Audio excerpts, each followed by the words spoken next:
وَأَمَّا الَّذِينَ سُعِدُوا فَفِي الْجَنَّةِ خَالِدِينَ فِيهَا مَا دَامَتِ السَّمَاوَاتُ وَالْأَرْضُ إِلَّا مَا شَاءَ رَبُّكَ عَطَاءً غَيْرَ مَجْذُوذٍ.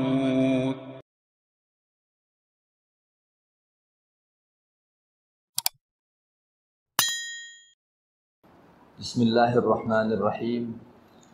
الحمد للہ رب العالمین والصلاة والسلام علی سید المرسلین وعلی آلہ وصحبہ ومن تبعہم بإحسان الی یوم الدین.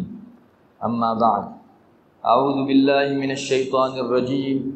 بسم اللہ الرحمن الرحیم. ومن یرد اللہ فتنتہ فلن تملک له من اللہ شیئا. صدق اللہ مولانا العظیم. میرے بھائیوں، دوستوں، بزرگوں،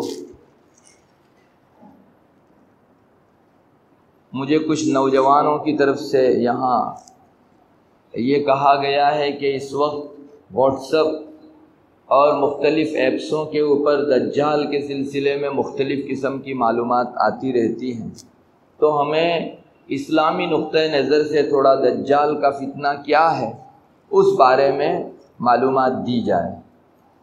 سچی بات یہ ہے کہ جو لوگ دین کو واٹس ایپ کے سہارے سمجھنے کی کوشش کرتے ہیں وہ لوگ بہت بڑے خسارے میں رہتے ہیں. وہاں اچھی بری، سچی جھوٹی سب قسم کی معلومات رہتی ہیں. بعض مرتبہ حدیث کے نام سے اور قرآن کے نام سے ایسی بات چلائی جاتی ہے کہ جس کا قرآن و حدیث میں کہیں گزر نہیں ہوتا. اب جو شخص نہیں جانتا وہ بیچارہ اس کو قرآن سمجھ کر یا حدیث سمجھ کر لیتا ہے اور بالآخر جھوٹی معلومات کی بنیاد پر خسارے میں پڑتا ہے. اس لیے بہت ضرورت ہے، میں تو آپ کو ایک بات پتے کی بتاؤں گا کہ آپ کو جب بھی کسی دینی معلومات کے حاصل کرنے کا جذبہ ہو تو آپ کسی صاحب علم سے اس کو حاصل کیجئے. ہاں، واٹس ایپ کے اوپر بعض معتبر علماء کے بیانات بھی آتے ہیں. اگر ان کے بیان کے واسطے سے آپ کو کوئی چیز پہنچ رہی ہے وہ ٹھیک ہے. باقی ادھر ادھر کی چینلوں سے اور اسلام کے نام سے آنے والی چینلوں سے جو چیزیں پہنچتی ہیں وہ سب معتبر نہیں ہوتی. ابھی آپ نوجوان شاید جانتے ہوں گے، الومیناٹی کے نام سے ایک مستقل چیز چل رہی ہے. یہ ایک تحریک ہے الومیناٹی کے نام سے. لوگ کہتے ہیں کہ دجالی فتنے کو ہوا دینے کی ایک یہ تحریک ہے، تنظیم ہے. اور مجھے بھی میرے بھائی کو میں نے ایک مرتبہ پوچھا کہ اس میں کیا ہوتا ہے، مجھے دکھاؤ.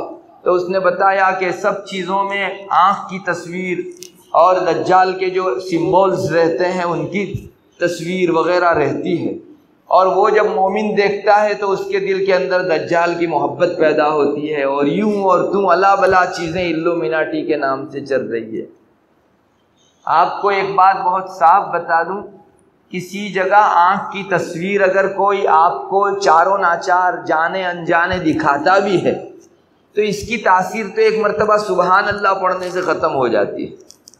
اگر اس سے کوئی بری چھاپ دل میں پڑی بھی ہو، آپ اللہ اکبر سبحان اللہ لا الہ الا اللہ پڑھ لیں، اس کا اثر ختم ہو جاتا ہے. لیکن سچی بات یہ ہے کہ جو سچی تعلیمات ہیں ان سے پھیرنے کے لیے اس قسم کی چیزیں اور چینلیں چلائی جاتی. مومن گناہوں سے بچے، اللہ کی نافرمانی سے اپنے آپ کو محفوظ رکھے، یہ شریعت بتاتی ہے. اب آنکھ اور اس قسم کے سمبولس ہی کو ڈھونڈنے میں لوگ رہ جاتے ہیں اور بڑے بڑے گناہ کا ارتکاب کرتے ہیں.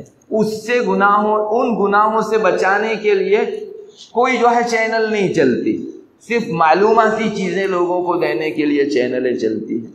تو جو لوگ واٹس ایپ سے دین حاصل کرتے ہیں وہ 5 اچھی باتوں کے ساتھ ایک سویٹ پوائزن بھی لے کر آتے ہیں، اور وہ اندر پھر جو ہے رہتا ہے، پنپتا رہتا ہے. 1 2 3 4 جب بڑا ہو جاتا ہے تو پھر انسان کے ایمان کے لیے خطرے کی گھنٹی بن جاتا ہے. وہاں سے آپ دین حاصل نہ کریں، میری بہت تاکید ہے.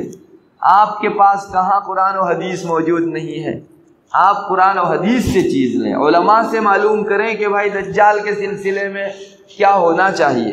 ابھی ایک بات کورونا کے دنوں کے اندر یہ بھی آئی کہ جتنے وائرس دنیا میں چلائے جا رہے ہیں وہ دجالی فتنے کے تحت ان لوگوں کے بنائے ہوئے وائرس ہیں۔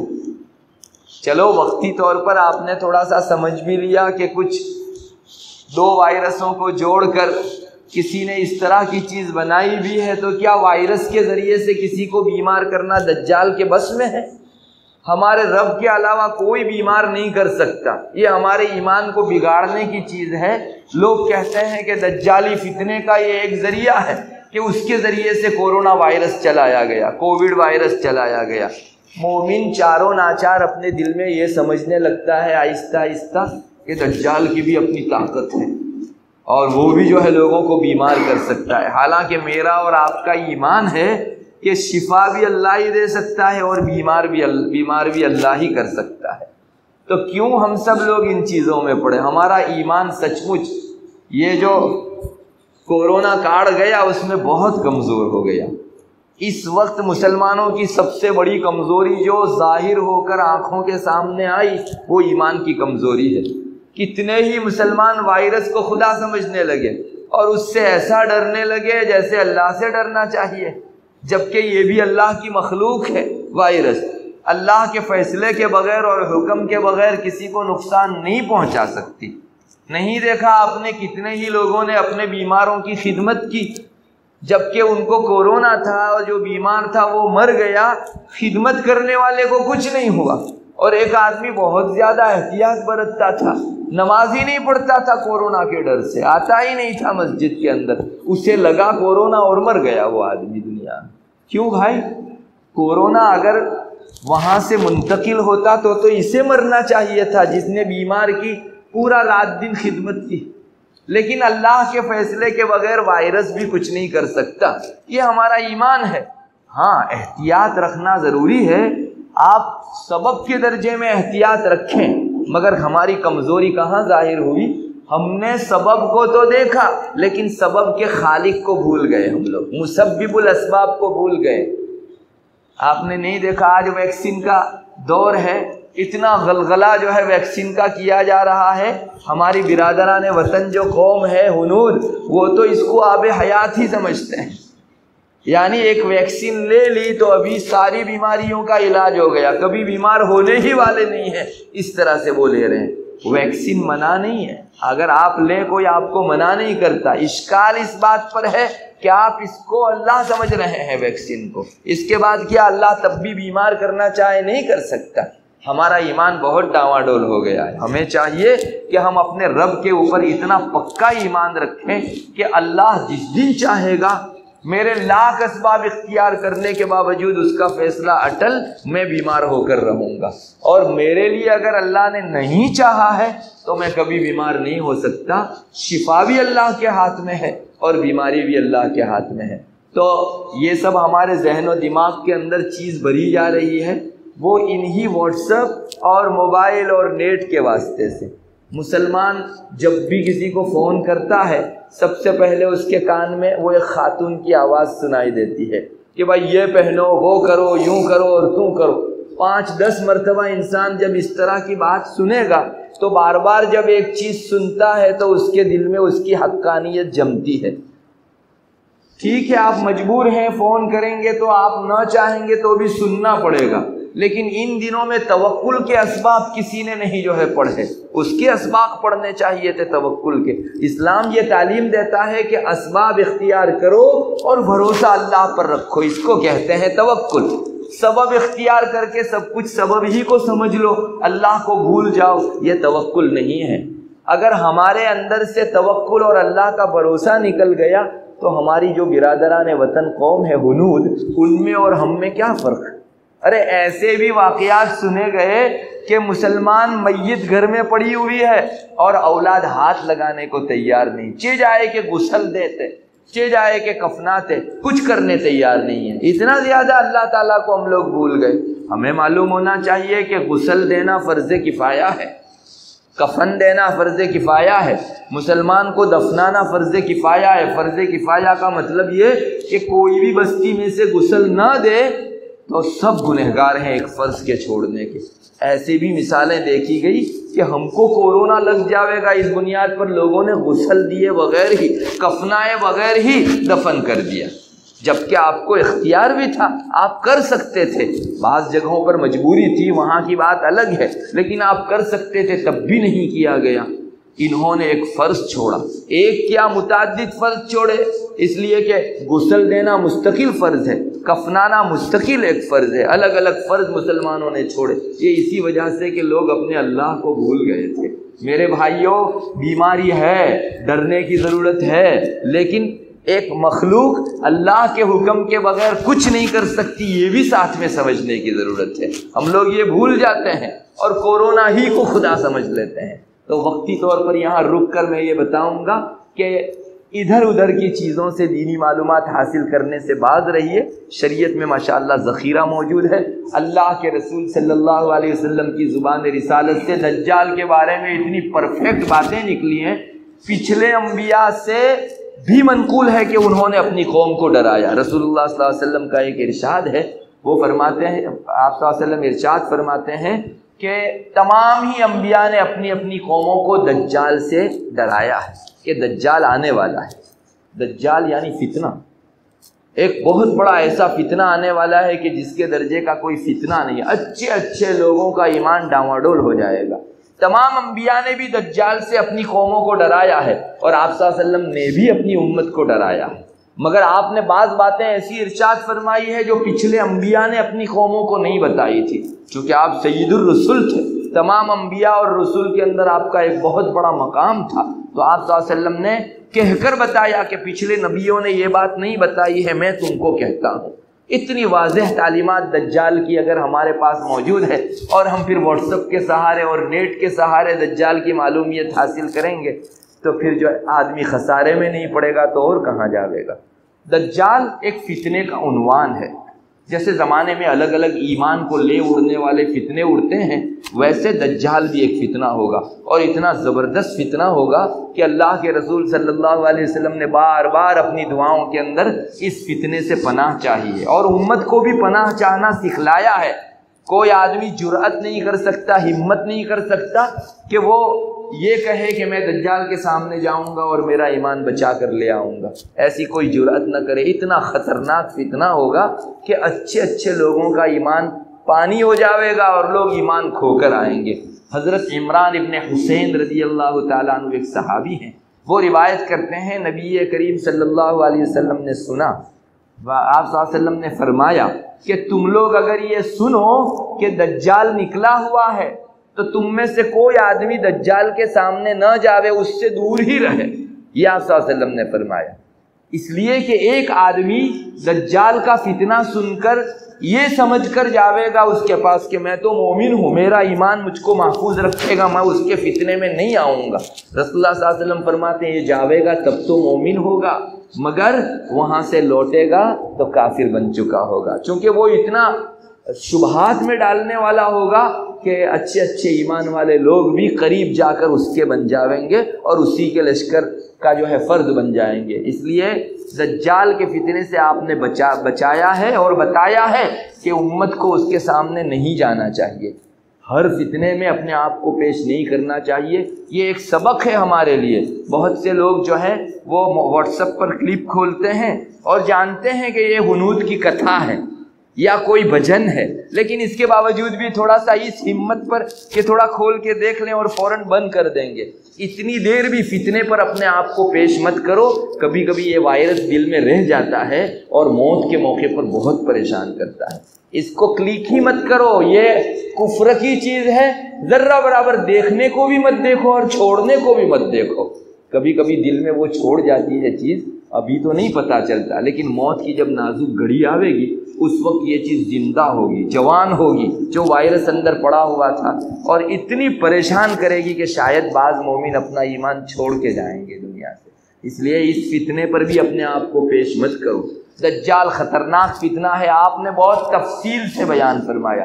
حضرت فاطمہ بنت قیس رضی اللہ تعالی عنہ ایک صحابیہ ہیں، وہ بڑی تفصیل سے ذکر کرتی ہے، کہتی ہیں کہ ایک مرتبہ نبی کریم صلی اللہ علیہ وسلم نے عشاء کی نماز پڑھائی، مگر آپ عشاء کی نماز روزانہ جس وقت میں پڑھانے آتے تھے بہت دیر سے آئے، اس دن دیر سے پڑھائی آپ نے، اور آ کر آپ نے فرمایا کہ دیکھو آج عشاء میں مجھ کو دیر ہو گئی۔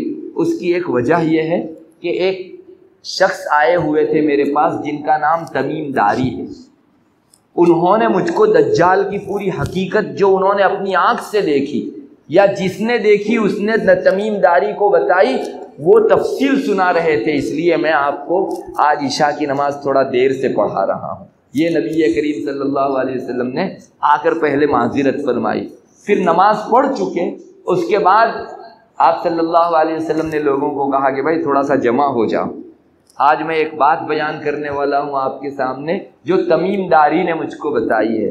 اور تمیم داری کون شخص ہے؟ یہ صحابی ہے، خود آپ صلی اللہ علیہ وسلم نے روایت میں آگے یہ بھی فرمایا کہ تمیم داری پہلے نصرانی تھی، پھر میرے ہاتھ پر اسلام لے آئے اور میرے ہاتھ پر انہوں نے بیعت کی اور انہوں نے اپنا واقعہ سنایا۔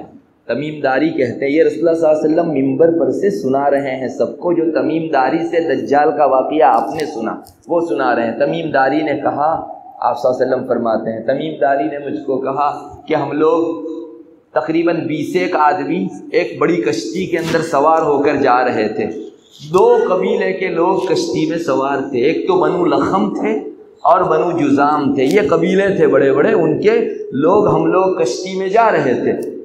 بیچ سمندر میں جب کشتی گئی تو سمندر کے تھپیڑے بہت زور سے شروع ہوئے، یعنی طوفان شروع ہوا، آندھی شروع ہوئی۔ 1 مہینے تک تو ہماری کشتی کو طوفان ادھر سے ادھر ادھر سے ادھر ادھر سے ادھر کرتا رہا۔ پھر 1 مہینے کے بعد تھوڑا سا ہم کو دکھائی دیا کہ ایک ٹاپو ہے، ایک جزیرہ ہے قریب میں، تو ہم لوگوں نے سوچا کہ چلو کھانے پینے کی کوئی چیز وہاں ہم کو مل جاوے گی، تو ہم لوگ چونکہ وہ بڑی کشتی تھی وہاں قریب ٹاپو کے نہیں جا سکتی تھی۔ آپ کو معلوم ہے آج بھی بڑی کشتیوں میں چھوٹی چھوٹی کشتی رکھی جاتی ہے، تو کبھی اگر کوئی خطرہ ہو تو اسے اتارا جاتا ہے اور لوگ اس میں سوار ہو کر جاتے ہیں۔ تمیم داری کہتے ہیں کہ ہم نے وہ چھوٹی کشتی اتاری اور اس میں ہم لوگ سوار ہو گئے اور اس ٹاپو کے پاس پہنچے، جزیرے کے پاس، جہاں ہم کو امید تھی کہ یہاں کچھ کھانا پینا ہم کو مل جاوے گا۔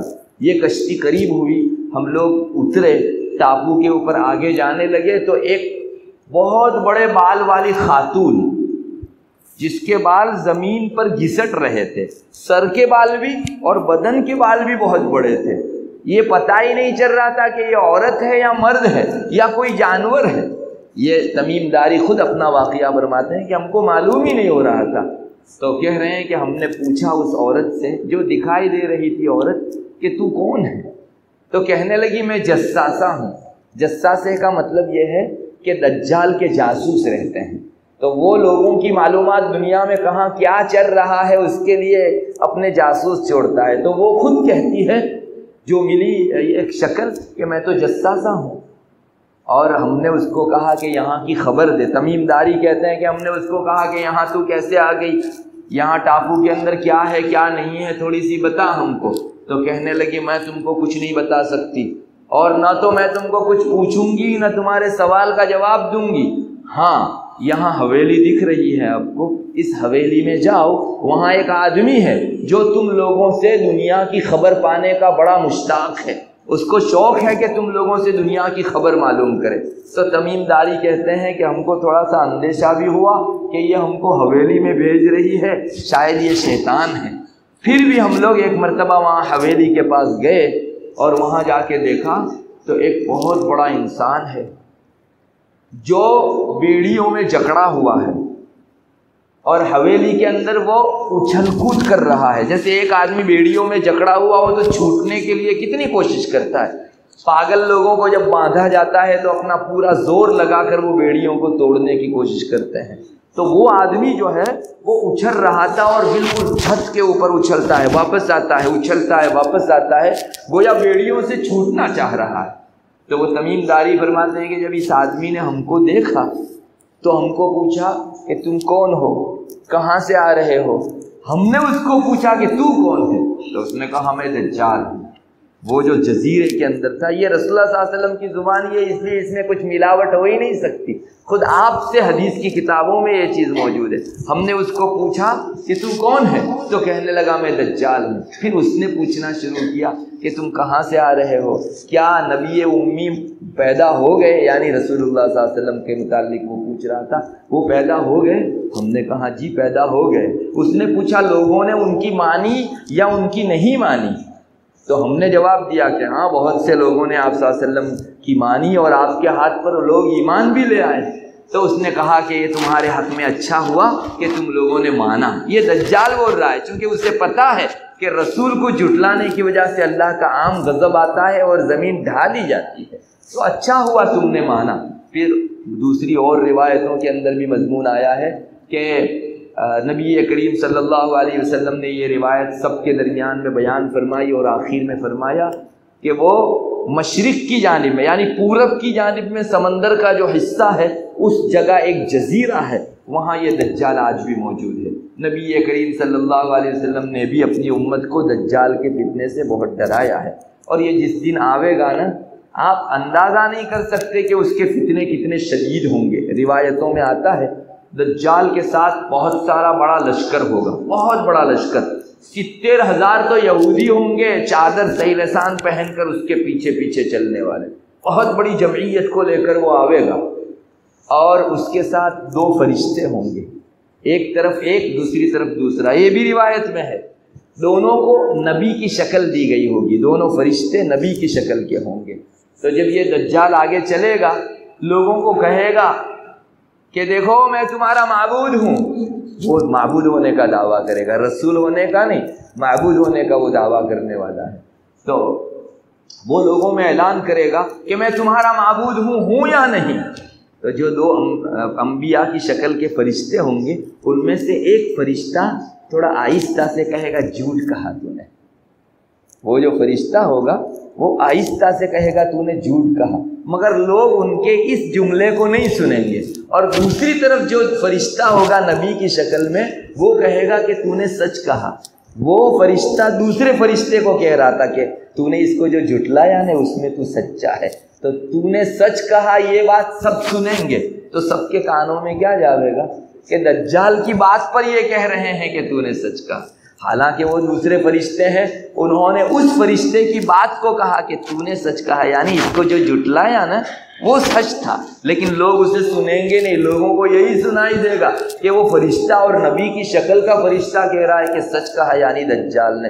بہت سارے لوگوں کا ایمان وہی ڈاواڈول ہو جائے گا۔ یہ ایک فتنہ ہے اللہ تعالیٰ کی طرف سے، یعنی آپ سمجھ سکتے ہیں کتنا خطرناک یہ فتنہ ہوگا۔ نبی کریم صلی اللہ علیہ وسلم نے اس سے اپنی امت کو بہت ڈرایا اور بار بار ڈرایا ہے۔ ایک مرتبہ آپ صلی اللہ علیہ وسلم تشریف لائے، آپ کو اطمینان نہیں ہوا کہ میں نے دجال کی جو صورت شکل حلیہ بیان کیا میری امت سمجھی بھی ہوگی یا نہیں، تو آپ نے آ کر بیان فرمایا، اور بیان میں پہلے یہ کہا کہ میں نے دجال کی بات تو تم کو بیان کر دی، لیکن مجھے یہ لگتا ہے کہ شاید تم لوگ ابھی دجال کو برابر سمجھے نہیں ہو۔ آپ تو فتنوں سے بچاؤ کا سامان ہی کرتے تھے تاکہ امت بچ جائے۔ تو آپ صلی اللہ علیہ وسلم نے فرمایا دیکھو دجال کے بارے میں ایک بات سن لو، دجال جو ہے نا بہت پستہ قد ہوگا، بہت لمبا تڑنگا آدمی نہیں ہوگا، پستہ قد آدمی ہوگا، یعنی اس کا قد بہت لمبا نہیں ہوگا۔ دوسرا ایک اس کے بال گنگریالو ہوں گے، جیسے حبشیوں کے بال ہوتے ہیں، آپ نے دیکھا اس طرح کے بال والا ہوگا۔ اس کے 2 پاؤں کے درمیان میں جگہ بہت چوڑی ہوگی، 2 رانوں کے درمیان میں بڑی جگہ ہوتی ہے، اس کو کہا جاتا ہے افحج عربی کے اندر۔ یہ آپ نے فرمایا کہ اتنا چوڑی ٹانگ والا یہ آدمی ہوگا، اور آپ نے یہ بھی فرمایا کہ اس کی ایک آنکھ سپاٹ ہوگی، بالکل ابھری ہوئی بھی نہیں اور ڈھسی ہوئی بھی نہیں، سپاٹ آنکھ۔ یہ بھی آپ نے فرمایا کہ نہ ابھری ہوئی ہوگی اس کی ایک آنکھ اور نہ ہی جو ہے اندر ڈھسی ہوئی ہوگی، ایسی سپاٹ آنکھ ہوگی۔ اور پھر آخر میں آپ نے فرمایا کہ اگر دجال کے فتنے میں تم کو کچھ نہ سمجھ پڑے تو کم سے کم اتنا یاد رکھنا کہ تمہارا رب کانا نہیں ہے اور یہ دجال کانا ہے۔ اس کی آنکھ اس طرح سے ہوگی، تو آپ نے بالکل ٹھیک نشانی بیان فرما دی، ایک عامی سے عامی آدمی، بچے سے بچہ بھی پہچان سکے کہ ایسا معبود ہو ہی نہیں سکتا جو کانا ہو، جس میں یہ ہے وہ بھلا معبود کیسے ہو سکتا ہے۔ آپ صلی اللہ علیہ وسلم نے اپنی امت کو ڈرانے کے لیے یہ بھی فرمایا کہ بس اتنا سمجھ لینا کہ تمہارا رب کانا نہیں ہے، اور یہ دجال جو آج جھوٹی خدائی کا دعویٰ کر رہا ہے وہ کانی آنکھ والا ہوگا، بس اتنا ہی جان لو تو تمہارے لیے بچاؤ کا سامان ہو جائے گا۔ کتنی مہربانی اور ہمدردی فرمائی آپ نے، سب کچھ حلیہ ایسے بیان کر دیا گویا آپ اپنی نگاہوں سے دیکھ رہے تھے۔ اور دجال سے بچاؤ کا سامان کیا ہوگا اس کو بھی آپ صلی اللہ علیہ وسلم نے روایت میں بیان فرمایا۔ ایک روایت میں آپ فرماتے ہیں کہ دجال اگر میرے زمانے میں نکلا تو میں تم امتیوں کی طرف سے اس کو کافی ہو جاؤں گا، میں پہنچ وڑوں گا اس کو، یوں فرمانا چاہتے تھے اگر دجال نکلا اور میں موجود ہوں میں تمہاری طرف سے کافی ہو جاؤں گا، مگر میرے دنیا سے چلے جانے کے بعد اگر دجال آیا تو ہر آدمی اپنے آپ کو اس سے بچانے کا ذمہ دار، اور اللہ تعالیٰ میرے بعد تمہاری حفاظت فرمانے والا ہے، یہ نبی کریم صلی اللہ علیہ وسلم نے فرمایا۔ پھر آپ نے فرمایا کہ جو آدمی سورہ کہف کی شروع کی آیتیں پڑھ لے، آپ دجال کو دیکھیں اس وقت سورہ کہف کی شروع کی آیت آپ پڑھ لیں گے تو آپ امان میں آ جائیں گے، محفوظ ہو جائیں گے، یہ دجال کا فتنہ آپ کو اثر نہیں کر سکے گا۔ یہ روایت کے اندر آیا ہے، رسول اللہ صلی اللہ علیہ وسلم نے فرمایا، معلوم ہوا کہ سورہ کہف کی شروع آیتیں کچھ تقریباً 10 کچھ آیتیں ہیں جن میں بڑی تاثیر ہے کہ دجال سامنے بھی ہوگا۔ اگر اللہ کے رسول فرماتے ہیں آپ نے وہ اس کو پڑھ دیا ان 10 آیتوں کو، شروع کی آیتوں کو، تو آپ دجال کے فتنے سے محفوظ ہوگے۔ دوسری بات روایتوں میں آخری 10 آیتوں کا آیا ہے، اور علماء نے فرمایا ہے کہ ممکن ہے شروع اور آخر دونوں کی 10 آیتیں اگر پڑھ لے آدمی تو دجال کے فتنے سے محفوظ ہو جاوے گا۔ بعض روایتوں میں آتا ہے کہ سورہ کہف کی آخری 10 آیتیں اگر کوئی زبانی یاد کر لے تو اس کو دجال کا فتنہ اثر نہیں کر سکے گا۔ کتنی آسان چیز ہے، ہم 10 اسباب اختیار کرتے ہیں فتنوں سے بچنے کے لیے، اللہ کے رسول صلی اللہ علیہ وسلم نے بڑی آسانی سے فرما دیا کہ آخری 10 آیتیں ہم کو یاد کر لینی چاہیے۔ اور ایک روایت میں ہے جس نے سورہ کہف زبانی یاد کر لی تو اس پر دجال کا قابو نہیں چل سکے گا۔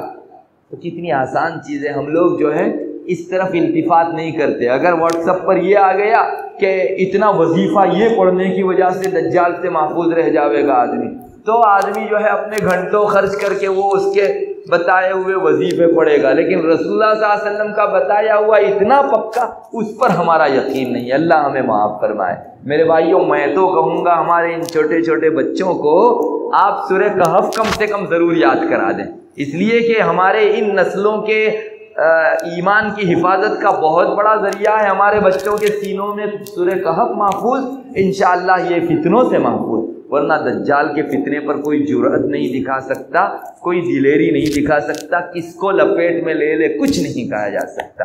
ہمارے ان بچوں کو کم سے کم سورہ کہف ضرور یاد کرائیں، انشاءاللہ ان کے سینوں میں یہ محفوظ رہے گی تو اللہ تبارک و تعالیٰ ان کو دجال جیسے عظیم فتنے سے محفوظ فرمائیں گے۔ اور میرے بھائیوں، ایک اور بات بھی ہے، ہماری دعاؤں کا حصہ بنا لو، روزانہ دعا کم سے کم ایک مرتبہ یہ ضرور کیا کرو کہ اللہ جس دن دجال نکلے گا بہت سے مومنوں کا ایمان ڈاواڈول ہو جائے گا، اللہ تو میری حفاظت کرنا، میرے نسلوں کی حفاظت کرنا، اپنے اہل خانہ کا نام لے لے کر ان کے لیے جو ہے دجال کے فتنے سے حفاظت چاہو۔ جو مانگتا ہے وہ پاتا ہے، اللہ تعالیٰ سے لوگوں نے آج تک مانگ کر ہی پایا ہے، تو ہم کیوں اتنے بڑے فتنے سے اپنے آپ کی حفاظت نہ چاہیں؟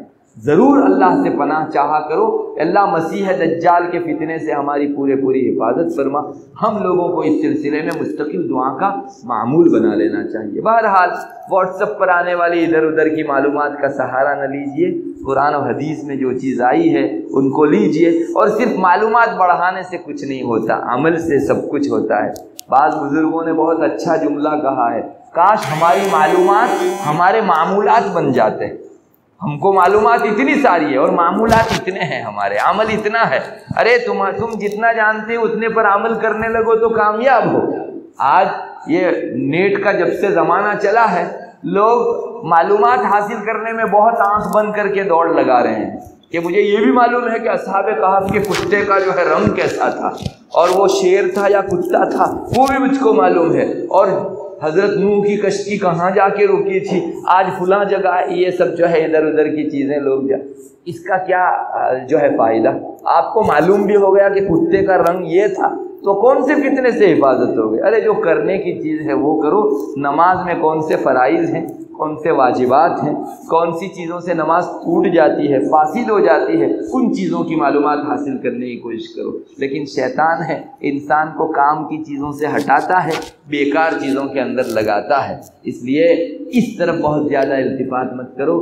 میں تو آپ کو کہوں گا، آپ کو سماچار تھوڑا سا سننا ہو تو سن لو، دین کی باتیں جب تک تحقیق نہ ہو نیٹ کے اوپر سے مت لو۔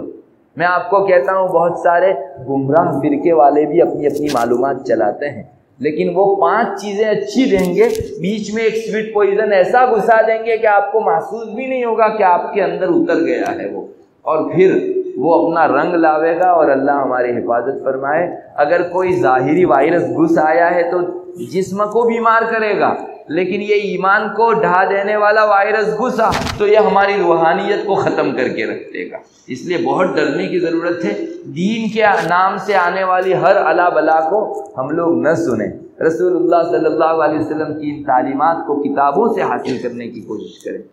ایک اور بات آپ سے ذکر کروں گا، کورونا کے دن ہوں یا اور دن ہوں، نماز کی پابندی خوب رکھیے۔ کورونا کے دنوں میں یہ بہت دیکھا گیا کہ مومن کو دوائی پر جتنا بھروسہ ہے اتنا نماز پر نہیں، لوگوں نے نمازیں چھوڑ دی۔ میرے بھائیوں، تو کیا ہم لوگوں کو دوائی پر بھروسہ اور اللہ کی نماز پر نہیں ہے؟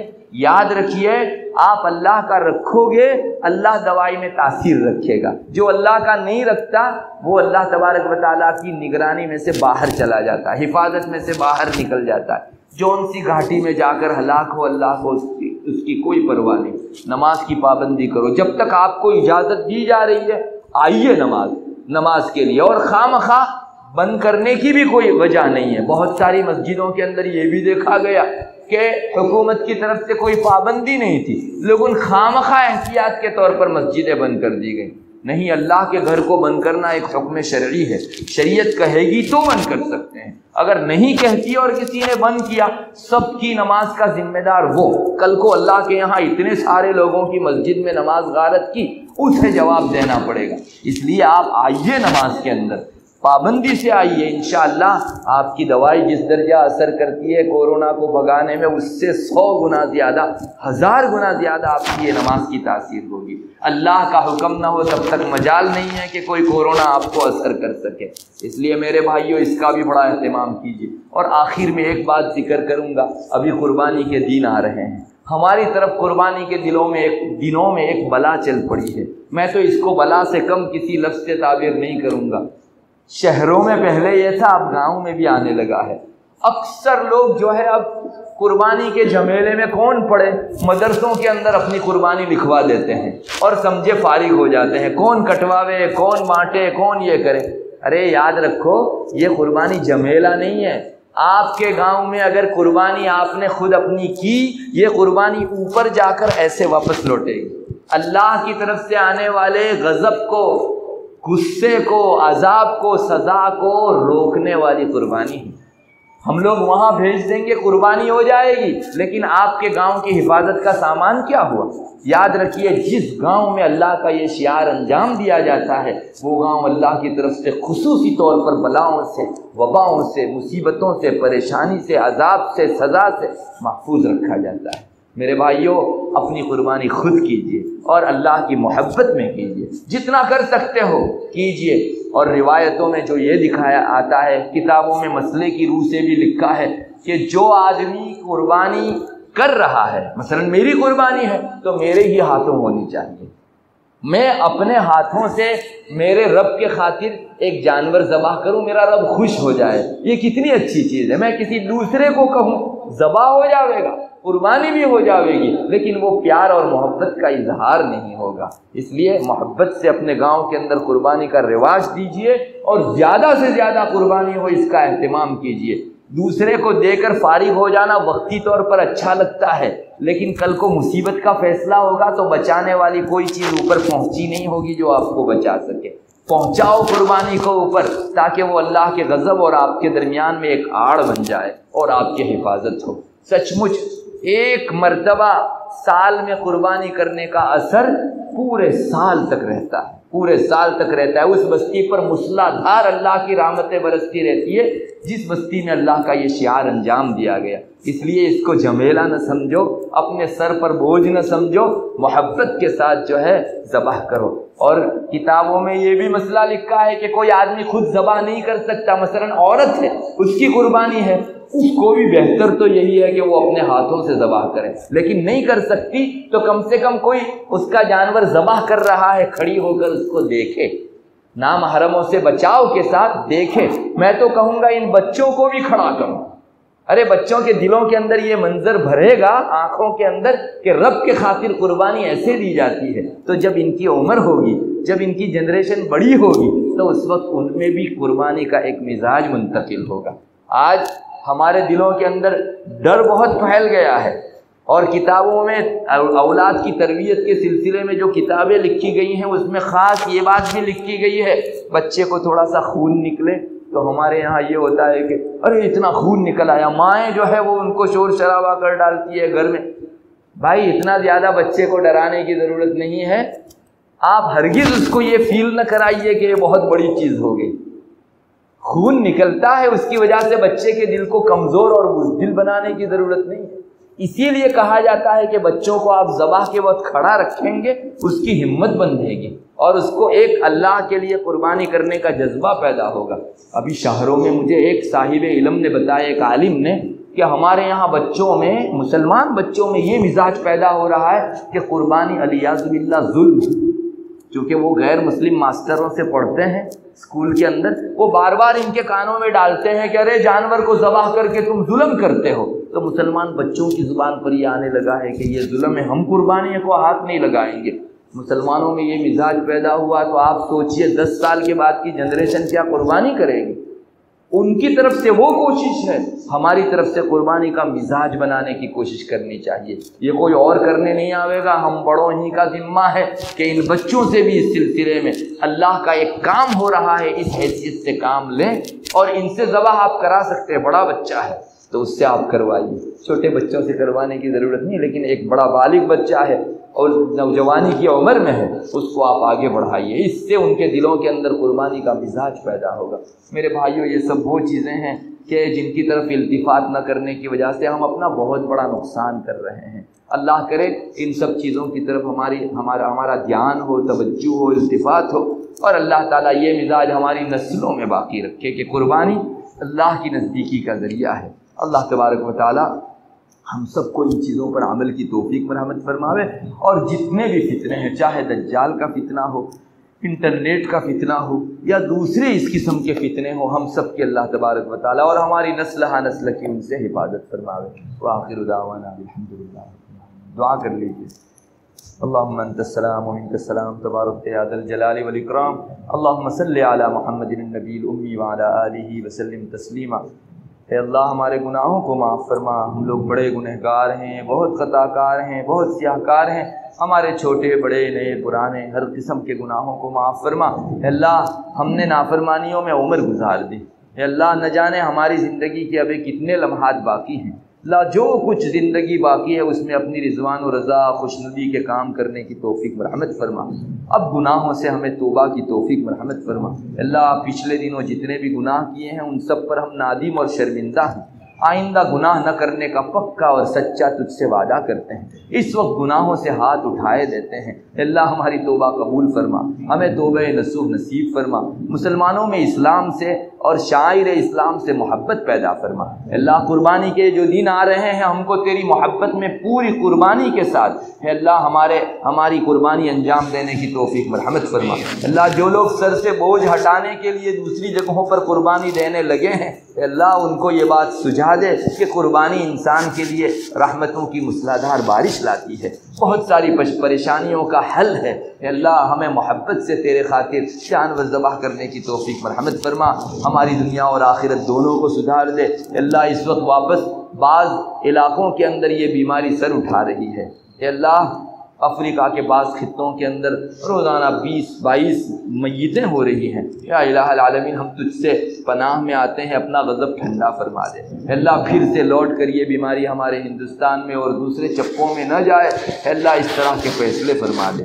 اللہ بے شک ہمارے کرتوتوں کا نتیجہ ہے، ہم ناراض کرتے رہے تیری رضامندی کا بالکل خیال نہیں رکھا، تو ڈھیل دیتا رہا اور ہم اس ڈھیل کا غلط فائدہ اٹھاتے رہے، اور آج بہت بڑی مصیبت ہمارے سر پر آ کھڑی ہے۔ یا الہ العالمین تو ہی اس کو فرو فرما سکتا ہے۔ اللہ بیماری کو ختم فرما دے، اللہ اپنا غضب ٹھنڈا فرما دے۔ جن برے گناہوں اور اسباب کی وجہ سے یہ بیماری پھیلی ہے اور آئندہ پھیل سکتی ہے، ان کی روک تھام کی توفیق مرحمت فرما۔ اللہ تو ہمیں اپنی نزدیکی عطا فرما، اپنا قرب عطا فرما، اپنی ذات عالی سے وابستگی عطا فرما، اپنا عشق، اپنی محبت عطا فرما۔ اللہ رسول اکرم صلی اللہ علیہ وسلم کی ذات پر شفقت کے ساتھ ہمیں سچا پکا عشق نصیب فرما، آپ کی سنت کی اتباع نصیب فرما، ہماری زندگی کے ہر گوشے کو آپ کی سنتوں سے آباد کرنے کی توفیق مرحمت فرما۔ اے اللہ اپنے دین کے ایک ایک ذرے سے احترام اور عظمت کا تعلق نصیب فرما، ہر قسم کی گستاخی اور بے ادبی سے ہماری حفاظت فرما۔ اللہ یہاں جتنے لوگ بیٹھے ہوئے ہیں سب کے دلوں کی جائز تمنائیں اور نیک مرادیں پوری فرما دے۔ اللہ اس گاؤں کے اوپر اپنی خصوصی رحمتیں اتار دے، یہاں کے لوگوں میں اتحاد و اتفاق اور باہم نیکی کے جذبات عطا فرما۔ اے اللہ ایک دوسرے کو عفو و درگزر کی توفیق مرحمت فرما۔ اے اللہ اس گاؤں میں سب لوگوں کو، مردوں کو، عورتوں کو، بچوں کو، بوڑھوں کو، چھوٹوں کو، بڑوں کو دینداری مقدم رکھنے کا جذبہ عطا فرما۔ اللہ آج ہماری سب سے بڑی کمزوری یہ ہے کہ دین اور دنیا کے جذبات جہاں ٹکراتے ہیں وہاں ہم دنیا کو مقدم کرتے ہیں اور دین کو پیچھے کرتے ہیں، جبکہ ہم تیرے نام لیوا کہے جاتے ہیں، اور اے اللہ دوسرے نمبر پر تجھے اور پہلے نمبر پر دنیا کو رکھتے ہیں۔ ہمارے اس بڑے جرم کو معاف فرما دے۔ اے اللہ ہمیں دینداری ہی میں اپنی کامیابی دیکھنے کی توفیق عطا فرما۔ اے اللہ تو ہمیں اپنا بنا لے، اے اللہ تو ہمارا ہو جا، ہمارے اندر جو بیمار ہیں انہیں شفا نصیب فرما۔ اے اللہ جو لوگ صحت یاب ہیں ان کی شفا، ان کی صحت اور تندرستی میں برکت عطا فرما، اور جو لوگ تجھ تک پہنچ چکے ہیں ان سب کی بال بال مغفرت فرما، کروٹ کروٹ چین نصیب فرما۔ اللہ چاہے کورونا کی بیماری میں انتقال کر چکے ہوں یا اور بیماریوں میں، اللہ ان سب کو تو اپنے جوار رحمت میں لے لے۔ یا الہ العالمین ہمیں بھی اپنی اپنی موت کے موقع سے کلیمے والی موت نصیب فرما، اچھا خاتمہ نصیب فرما، برے خاتمے سے ہماری حفاظت فرما، عذاب قبر سے، فتنہ قبر سے حفاظت فرما، قبر کی وحشت کو اپنے انس سے بدل دے۔ اے اللہ قبر کی تنہائی کو قرآن کریم کی تلاوت سے بدل دے۔ اے اللہ قبر کی اندھیری کو اپنے فضل خاص کی روشنی سے بدل دے۔ اے اللہ قبر کی تنگی کو اپنی عنایات کی کشادگی سے بدل دے۔ منکر نکیر کے سوال جواب کے موقع سے ثابت قدم رکھ، محشر کی ہولناکیوں سے حفاظت فرما، عرش عظیم کا سایہ نصیب فرما، داہنے ہاتھ میں نامہ اعمال نصیب فرما، بائیں ہاتھ میں آپس سے پوچھ دیے جانے سے حفاظت فرما، حساب یسیر لے لے، بے حساب جنت میں داخل ہونے والوں میں شامل فرما۔ اے اللہ نیکیوں کے پلڑے کو جھکا دے، برائیوں کے پلڑے کو ہلکا فرما دے، رسول اکرم صلی اللہ علیہ وسلم کو ہماری طرف سے بہترین بدلہ نصیب فرما، آپ کے دستے بابرکت سے حوض کوثر کا جام نصیب فرما، آپ کو ہمارے لیے سفارش کی اجازت مرحمت فرما، پل صراط پر سے آسانی سے گزار دے، جہنم کا ایندھن بننے سے، جہنم کے آنکڑے ہمیں کھینچ لے، اس سے کٹ کے ہم جہنم میں گر جائیں، اس سے ہماری حفاظت فرما، اپنا دیدار نصیب فرما، اپنی خوشنودی، اپنا تقرب، اپنی نزدیکی، اپنی ولایت اور اپنی نسبت عطا فرما۔ اللہ کفر سے، شرک سے، نفاق سے، اے اللہ الحاد سے، زندقے سے، منافقت سے، اے اللہ یہودیت سے، نصرانیت سے، مجوسیت سے، ہندویت سے، ٹیکنالوجی اور سائنس کے فتنوں سے اور تمام کی تمام قسم کے شرور و فتن سے، اپنے سخط و غضب سے، اے اللہ اپنی ناراضگی، اپنی محرومی سے، اپنی دوری سے ہماری پوری حفاظت فرما۔ یا الہ العالمین جنت الفردوس عطا فرما، جہنم سے خلاصی عطا فرما۔ اے اللہ ہمیں آپ کا بن کر جینے کی توفیق مرحمت فرما، ہم نے اپنے لیے بہت جی لیا، اے اللہ اب آپ کے لیے جینے کی توفیق مرحمت فرمائیے، ہمارے جسم و جان کی ایک ایک بوٹی قبول فرمائیے، ہمارے لہو کا ایک ایک قطرہ قبول فرمائیے، اے اللہ ہمارے وقت کا، ہماری زندگی کا ایک ایک لمحہ قبول فرمائیے۔ یا الہ العالمین ہمارا مال و متاع، ہمارے اہل خانہ، ہماری عزت، ہمارے جذبات، ہماری صلاحیتیں، طاقتیں، صحت، تندرستی سب کو قبول فرمائیے، اللہ ہماری آزمائش نہ فرمائیے۔ یا الہ العالمین دلوں میں جو اور مرادیں ہیں، نیک جائز مرادیں تمام کی تمام پوری فرما دیجیے۔